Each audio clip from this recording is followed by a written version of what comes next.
Om Swastiastu. Perkenalkan, kami dari kelompok 4 akan menyampaikan materi tentang pencahayaan buatan. Sebelum itu kami akan memperkenalkan anggota kelompok kami. Yang pertama, Ikutur Diva Prayoga dengan Nimakir 011. Yang kedua, Gede Diva Mahaputra Setiawan dengan Nimakir 012. Yang ketiga, Imade Lanang Belasino dengan Nimakir 013. Selanjutnya, Iputu Egatama Arya Putra dengan Nimakir 014. Saya sendiri Bagus Rama Pramanat Maja Manoba dengan Nimakir 015.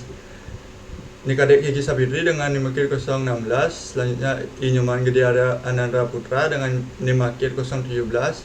Dan Niputu Mei Lestari dengan Nimakir 018. Materi pertama akan dibacakan oleh teman saya. Perkenalkan, nama saya Niputu Mei Lestari dengan nomor NIM akhir 018. Di sini saya akan mempresentasikan mengenai definisi pencahayaan buatan. Pencahayaan buatan atau artificial lighting adalah sistem pencahayaan untuk memberi sinar atau menyinari. Sumber cahaya dapat berasal dari berbagai energi yang ada di bumi. Pencahayaan buatan menggunakan sistem cahaya untuk memancarkan sinar. Sistem cahaya sendiri merupakan perangkat yang teratur dan saling berhubungan untuk menghasilkan cahaya. Berbeda dengan sistem cahaya alami yang menggunakan energi alam atau matahari untuk mendapatkan sinar. Selanjutnya akan dijelas materinya. Perkenalkan, 1, 2, 3. Perkenalkan, nama saya Niputu Mei Lestari dengan nomor NIM akhir 018. Di sini saya 1, 2, 3. Perkenalkan, nama saya Niputu Mei Lestari dengan nomor NIM akhir 018. Di sini saya akan mempresentasikan mengenai definisi pencahayaan buatan. Pencahayaan buatan atau artificial lighting adalah sistem pencahayaan untuk memberi sinar atau menyinari. Sumber cahayanya dapat berasal dari berbagai energi yang ada di bumi. Pencahayaan buatan merupakan sistem cahaya untuk memancarkan sinar. Sistem cahaya sendiri merupakan perangkat yang teratur dan saling berhubungan untuk menghasilkan cahaya. Berbeda dengan pencahayaan alami yang menggunakan energi alam atau matahari untuk mendapatkan sinar. Untuk materi selanjutnya akan dijelaskan oleh teman saya. Perkenalkan, nama saya Nikadek Kiki Savitri, NIM akhir 016. Di sini saya akan menjelaskan mengenai komponen pencahayaan. Komponen pencahayaan merupakan bagian dari keseluruhan sistem cahaya. Terdapat beragam jenis komponen pencahayaan tergantung kebutuhan dan penerapan teknologinya. Tidak semua komponen harus terpasang dalam suatu sistem cahaya. Komponen pencahayaan ada 4 macam, yaitu yang pertama, lampu. Lampu merupakan sumber cahaya buatan. Terdapat 5 jenis lampu, yaitu lampu pijar, fluorescent, halogen, HID, dan LED. Yang kedua, luminer. Luminer merupakan rumah lampu yang berfungsi sebagai dudukan atau penggantung lampu serta meneruskan menyaring atau memantulkan cahaya lampu. Luminer disebut juga dengan armatur. Yang ketiga, electronic control gear atau balas, merupakan alat untuk mengendalikan arus listrik. Yang keempat, ada kontrol pencahayaan, yaitu alat untuk mengatur tata cahaya buatan. Sekian penjelasan mengenai komponen pencahayaan. Selanjutnya dilanjutkan oleh teman saya. Perkenalkan, nama saya Bagus Rama Pramanat Maja Manoba dengan Nimakir 015. Di sini saya akan menjelaskan materi tentang klasifikasi lampu. Klasifikasi lampu dibedakan menjadi beberapa kelompok. Yang pertama, cara kerja. Yang kedua, arah lingkup dan distribusi cahaya. Yang ketiga, fungsi pencahayaan dan aplikasi pencahayaan. Yang pertama, cara kerja. Terdapat beberapa jenis lampu berdasarkan cara kerjanya. Yang pertama, lampu pijar. Cahaya lampu pijar berasal dari pijaran kumparan kawat atau filament yang terbuat dari wolfram atau tungsten. Bola lampu yang berisi gas bertekanan rendah atau inert gas seperti argon, nitrogen, krypton, dan xenon. Selanjutnya ada lampu fluorescent. Cahaya lampu fluorescent berasal dari pendaran lapisan tipis fosfor pada permukaan dalam tabung. Fosfor menghasilkan cahaya tampak karena tertumbuk gelombang elektromagnetik ultraviolet yang dihasilkan uap merkuri saat terjadi aliran elektron antar elektroda atau katoda menuju anoda. Tabung berisi gas bertekanan rendah berisi argon, neon, kripton, dan segon. Selanjutnya ada lampu halogen. Seperti lampu pijar, cahaya lampu halogen juga berasal dari pijar kumparan kawat yang terbuat dari bahan wolfram dan bola lampu yang berisi energas. Perbedaannya dimensi lampu halogen lebih kecil, dapat beroperasi pada suhu yang lebih tinggi, serta terdapat sedikit gas halogen seperti ion dan bromin. Selanjutnya ada lampu HID. HID merupakan singkatan dari High Intensity Discent, seperti lampu fluoresan. Lampu jenis ini termasuk gas discent lamp, tetapi memiliki intensitas cahaya tinggi. Selanjutnya ada lampu LED. LED singkatan dari Light Emitting Diode. Dioda adalah semikonduktor berbentuk keping atau LED chip. Jika dialiri arus listrik, maka elektron atomnya akan tereksitasi sehingga melepas cahaya. Dioda ini terpasang pada emitter sumber cahaya lampu LED. Yang kedua ada arah, lingkup, dan distribusi cahaya. Menurut arah, lingkup, dan distribusi cahaya, terdapat beberapa jenis lampu. Yang pertama, downlight dan uplight. Lampu downlight merupakan lampu yang menyorot ke arah bawah. Biasanya lampu ini ditanam atau digantung pada plafon. Sementara lampu uplight sorotan cahayanya ke atas. Biasanya lampu uplight ditanam di lantai. Kedua jenis lampu ini jika dipasang pada lokasi tertentu akan memberi efek dramatis. Selanjutnya ada side light. Berbeda dengan lampu downlight dan uplight, lampu side light sorotannya lampunya ke arah samping. Peletakannya juga di dinding. Tak hanya di dinding, lampu side light juga banyak diaplikasikan pada tangga. Selanjutnya ada lampu front light dan backlight. Lampu front light menyorot cahayanya ke arah depan objek yang ingin ditonjolkan pada suatu lokasi. Sementara backlight menyorot cahaya dari belakang objek. Lampu backlight biasanya diterapkan untuk signet dan poster box. Selanjutnya ada spotlight dan floodlight. Lampu spotlight menyorot pada titik tertentu, terbatas pada satu arah. Penerapan lampu spotlight biasanya untuk display barang di toko, galeri seni, dan museum. Lampu floodlight sorotannya lebih luas ketimbang lampu spotlight. Biasanya lampu ini untuk pencahayaan billboard, arena olahraga indoor dan outdoor, dan trotoar. Dan terakhir direct dan indirect. Lampu dengan distribusi cahaya direct atau langsung memancarkan cahaya dari tabungnya langsung ke objek. Lampu dengan distribusi cahaya indirect atau tak langsung menggunakan media reflektor sebagai sumber cahaya. Yang ketiga ada fungsi pencahayaan. Menurut fungsi pencahayaannya terdapat beberapa jenis lampu. Yang pertama ada general lighting. Lampu dengan fungsi pencahayaan general lighting berfungsi sebagai sumber cahaya untuk aktivitas umum dalam ruang. Dan ini ada touch lighting. Lampu dengan fungsi pencahayaan touch lighting berfungsi sebagai sumber cahaya untuk aktivitas spesifik. Pemasangan titik lampu tidak tersebar. Lampu halogen ideal untuk digunakan pada touch lighting dengan sudut ruang cahayanya 10-38 derajat. Selanjutnya ada accent lighting. Lampu dengan fungsi pencahayaan accent lighting hanya berfungsi untuk efek cahaya tertentu untuk meningkatkan nilai estetis. Pemasangan titik lampu bebas bergantung hasil yang diinginkan. Yang keempat ada aplikasi pencahayaan. Berdasarkan aplikasi pencahayaannya, terdapat beberapa jenis lampu. Yang pertama lampu indoor. Lampu indoor diaplikasikan di dalam bangunan. Intensitas cahaya, daya tahan terhadap cuaca, dan usia pakainya rendah dibandingkan lampu outdoor. Lampu outdoor khusus diaplikasikan di luar ruangan. Selanjutnya ada lampu underwater. Lampu underwater khusus diaplikasikan di dalam air, misalnya kolam air, air mancur, dan akuarium.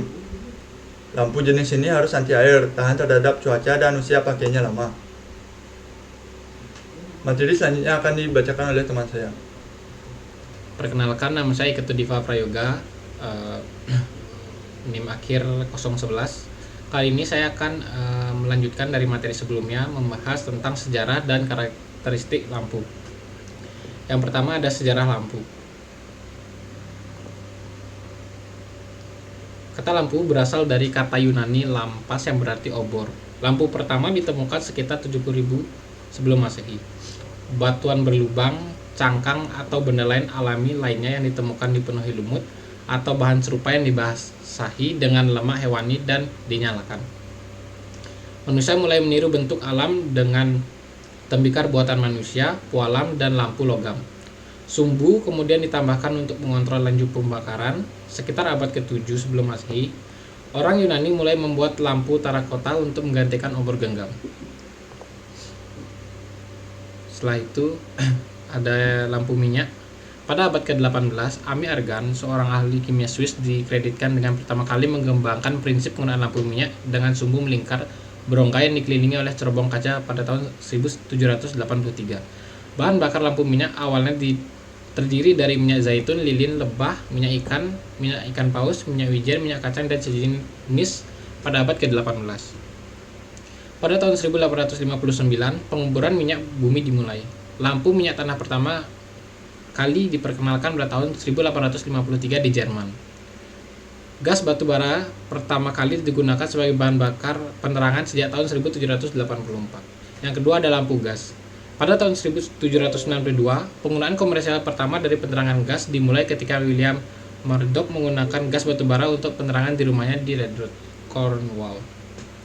Penemu Jerman Friedrich Windsor adalah orang pertama yang mematenkan penerangan gas batu bara pada tahun 1804, dan termolamp yang menggunakan gas suling dari kayu dipatenkan pada tahun 1799.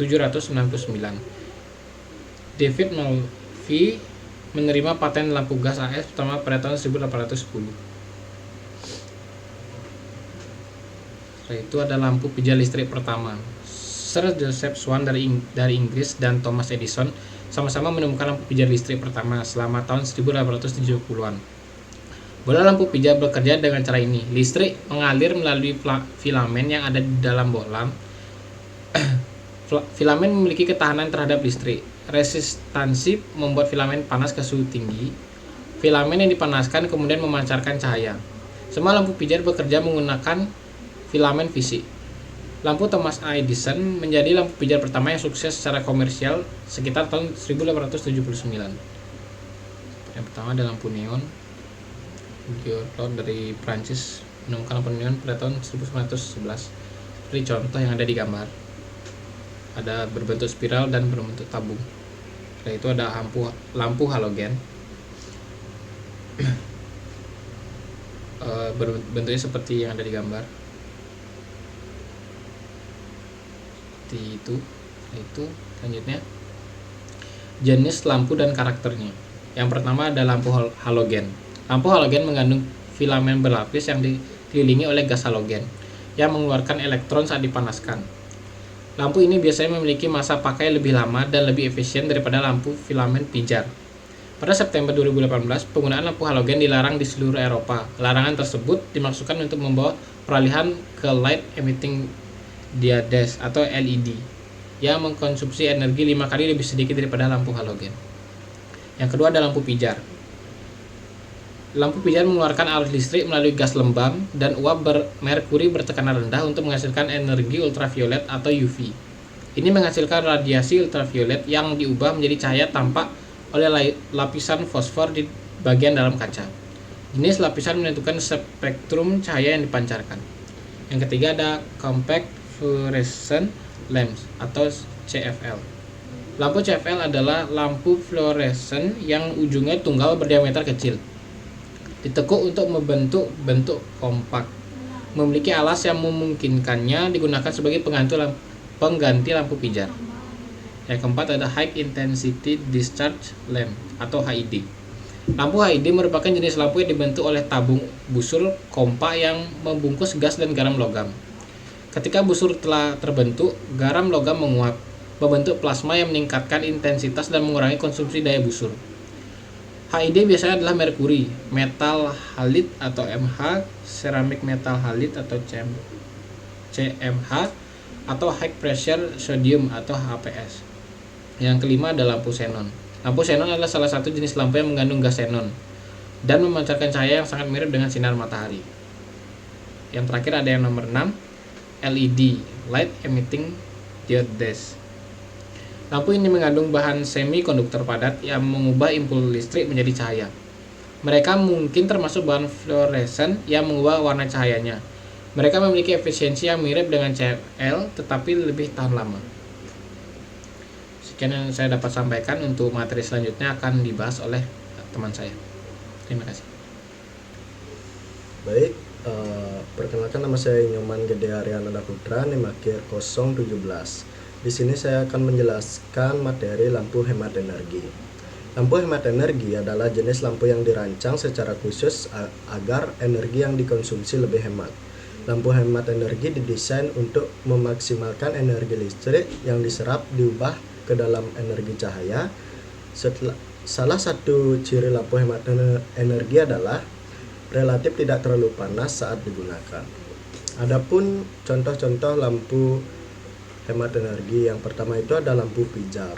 Lampu pijar merupakan lampu pertama yang menggunakan energi listrik dan dikenal secara luas sebagai bola lampu. Cara kerja dari lampu pijar adalah listrik akan menjalar melalui filamen, kemudian berpijar serta menghasilkan panas. Warna yang dikeluarkan oleh lampu pijar yakni warna kuning terang dan bersifat sangat hangat sehingga sangat cocok digunakan untuk menciptakan ruangan dengan suasana hangat dan klasik. Lampu pijar dapat menghemat energi sebanyak 25%. Selanjutnya ada lampu TL. Lampu TL atau yang lebih dikenal sebagai lampu neon merupakan jenis lampu yang berbentuk tabung dan lebih hemat energi daripada lampu pijar. Jenis lampu ini berisi tabung gas yang akan bereaksi dengan lapisan fosfor pada tabung lampu, dan jika dialiri listrik, reaksi listrik dengan lapisan fosfor tersebut akan menghasilkan cahaya yang terang. Karakteristik dari lampu ini merupakan cahaya yang dihasilkan sangat terang sehingga cocok digunakan sebagai lampu utama pada ruangan. Lampu neon ini memiliki tingkat efisiensi energi sebesar 33,3%. Selanjutnya ada lampu CVL. Lampu CVL merupakan perkembangan dari lampu neon dengan ukuran yang lebih kecil. Lampu jenis ini sudah banyak dijumpai di rumah-rumah dengan berbagai bentuk, seperti melingkar maupun jari-jari. Lampu CVL menggunakan teknologi yang sama dengan lampu TL, namun lampu CVL memiliki tingkat efisiensi sebesar 75% sehingga jauh lebih hemat. Meskipun sudah termasuk kategori hemat energi, lampu jenis ini masih menghasilkan panas yang lumayan ketika menyala. Sebaiknya jangan langsung memegangnya pada saat sedang menyala ataupun seketika dimatikan. Selanjutnya ada lampu LED. Lampu LED merupakan jenis lampu yang paling hemat energi karena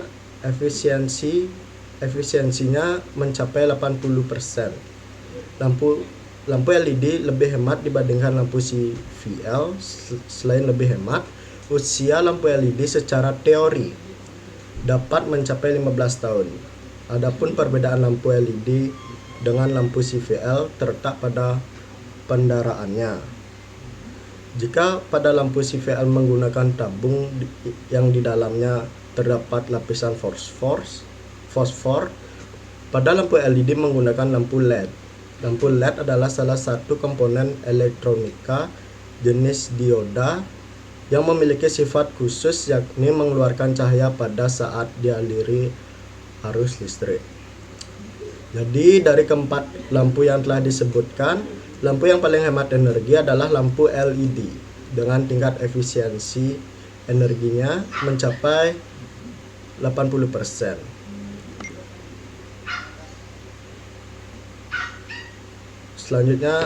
Materi selanjutnya akan dijelaskan oleh teman saya. Perkenalkan, nama saya Nika Kiki Safitri. Di sini saya akan menjelaskan mengenai perkembangan teknologi pencahayaan. Saat ini, perkembangan teknologi lighting mengarah ke pencahayaan dengan ramah daya atau low energy lighting. Untuk sebuah produksi televisi low energy lighting merupakan kombinasi dari efisiensi peralatan lighting, sumber daya, luminaires atau sumber, sistem optikal, dan lighting control. Efisiensi desain lighting. Instalasi dari lighting mulai dari bentuk maupun desain lampu. Efisiensi manajemen lighting membahas mengenai bagaimana mengatur peralatan lighting di sebuah tahapan produksi, termasuk di tempat gelap sekalipun. Sekian penjelasan saya dan dilanjutkan oleh teman saya. Perkenalkan, nama saya Putu Ega Tamaya Putra, NIM akhir 014. Di sini saya akan menjelaskan materi istilah dalam pencahayaan buatan. Istilah dalam pencahayaan buatan ada 5. Yang pertama, intensitas cahaya. Intensitas cahaya adalah kuat cahaya sumber cahaya dan diukur dengan candela pada sistem internasional. Yang kedua, iluminan tingkat iluminasi. Iluminan adalah banyak arus cahaya yang datang pada suatu unit bidang dan memiliki satuan lux luminen. 2. Iluminasi adalah datangnya cahaya ke suatu objek 4DC. Yang ketiga, luminan tingkat luminan. Luminan adalah intensitas cahaya yang dipancarkan, dipantulkan, atau diteruskan oleh suatu unit bidang yang diterangi. Luminasi adalah perginya cahaya dari suatu objek. Yang keempat, pencahayaan umum. Pencahayaan umum merata untuk seluruh ruangan dan dimaksud untuk memberi terang merata. Dan yang terakhir, reflektansi menyatakan bahwa setiap objek memantulkan sebagian dari cahaya yang mengenainya, tergantung pada susunan geometris. Ukuran yang dapat tepat pada berupa reflektansi cahaya total, reflektansi cahaya reguler, reflektasi cahaya difus, dan faktor reflektasi cahaya atau faktor luminasi.